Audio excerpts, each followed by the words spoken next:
কথায় বলা হয় জীবনে ভালোবাসাই হলো সুখের মূল। এটা সত্য।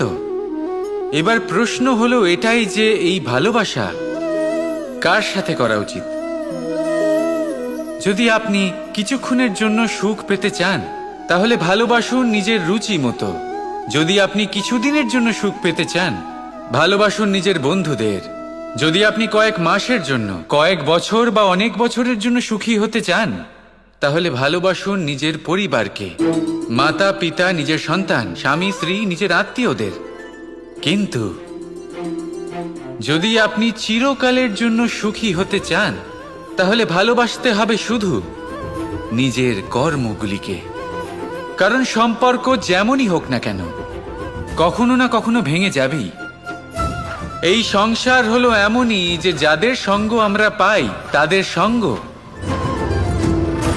একদিন ত্যাগ করতে হয়। শুধু কর্মই হলো এমন এক সঙ্গ যা কখনো আপনাকে ত্যাগ করবে না। আপনার মৃত্যুর পরেও এই কর্ম আপনাকে বাঁচিয়ে রাখবে। তাই সবসময় মনে রাখবেন, এই কর্ম